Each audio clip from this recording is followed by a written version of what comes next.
अयोध्या। कांग्रेस के राष्ट्रीय प्रवक्ता आलोक शर्मा ने अयोध्या में आवास विकास परिषद पर किसानों की जमीनों की लूट का आरोप लगाया।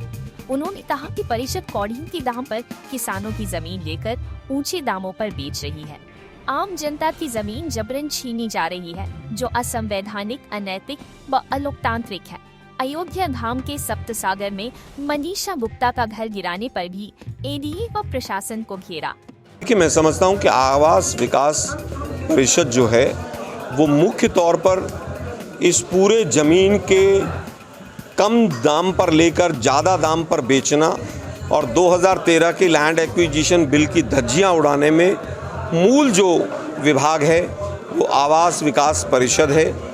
अभी और आगे हम बढ़ रहे हैं।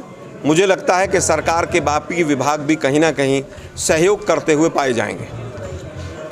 नहीं, मैं तो केवल ये कह रहा हूँ कि क्या रेरा के जो तमाम प्रावधान प्राइवेट बिल्डर्स के ऊपर लागू होते हैं, क्या उनका पूरा यहाँ पर पालन हुआ? हमारा सवाल ये है। क्या रेरा ने चेक किया कि क्या जो तमाम चीज़ें लैंड एक्विजिशन में होनी चाहिए थी, भाई ज़मीन खरीद एक विभाग ने की है, तो क्या वो सही प्रक्रिया के तहत ज़मीन खरीदी गई?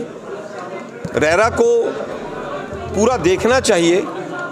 रेरा के अंदर, क्योंकि मैंने एडवर्टीजमेंट में रेरा का नाम देखा, तो हमारा सवाल है कि क्या रेरा ने इस तमाम प्रावधानों को चेक किया है? देखिए, ट्रस्ट सुप्रीम कोर्ट के आदेश पर बना। हम प्रभु राम की नगरी में हैं। हम कोई भी उच्चतम न्यायालय का आदेश है उसका सम्मान करते हैं। ट्रस्ट बना, उसमें ट्रस्ट में कोई भी मेंबर रहे हों, हमें उससे भी कोई नहीं है, चाहे वो किसी भी पार्टी से संबंधित रहे हों, किसी भी संगठन से संबंधित रहे हो। आज का विषय वो नहीं। आज का विषय ये है सीधा सीधा कि क्या यहाँ पर जो सर्किल रेट है, ट्रस्ट उससे 20-20 गुना पर ज़मीन खरीद रहा है, क्या ये अनैतिक है कि नहीं है? और अगर अनैतिक है तो सर्किल रेट बढ़ाकर किसानों के मुआवजे को सरकार क्यों हड़पना चाहती है? आपने उठाई है, कहाँ की ये जमीन है, कितने किसान इससे प्रभावित हो रहे हैं? देखिए, 4 हिस्सों में इसको बांटकर चलता हूं मैं। 3 बार एक तरह से योजना आती है, एक सप्लीमेंट्री आती है। लगभग 2000 एकड़ का ये पैच है, हाईवे से लगा हुआ है। आवास विकास परिषद ने इसके तमाम नोटिसेस निकाले हैं और ये अयोध्या शहर से बिल्कुल सटा हुआ है।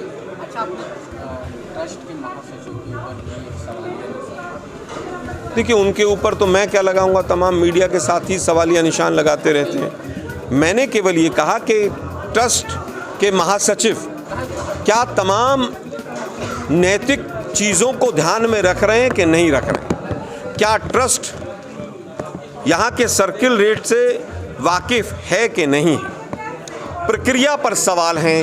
हमारी किसी से कोई व्यक्तिगत लड़ाई नहीं। देखिए, बहुत हैं। ये तो हमने केवल एग्जाम्पल के तौर पर 1-2 दिए हैं। किसी एक रजिस्ट्री का उल्लेख करना बहुत ठीक नहीं होगा, ना नाम हमने बताए हैं जानबूझकर, लेकिन मुझे लगता है कि सैकड़ों रजिस्ट्रियां हैं इस तरह की जिनमें सर्किल रेट से संबंधित अनियमितताएं हैं। और जो लैंड एक्वायर करने पे जो किसान आज उलझे हुए हैं, उनकी संख्या भी सैकड़ों में। अच्छा, इसके अलावा कांग्रेस पार्टी अब क्या मांग रही है?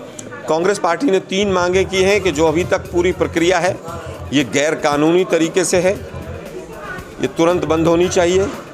और जब तक इसका सही सोशल इम्पैक्ट असेसमेंट और तमाम चीज़ें ना हो, तब तक ये ज़मीन करोड़ों के रुपए के भाव में जिस तरह से होटल और बाकी प्राइवेट बिल्डरों को दी जा रही है, उस पर तुरंत प्रभाव से रोक लगनी चाहिए। मैं समझता हूं कांग्रेस का शीर्ष नेतृत्व काफ़ी हद तक अवगत है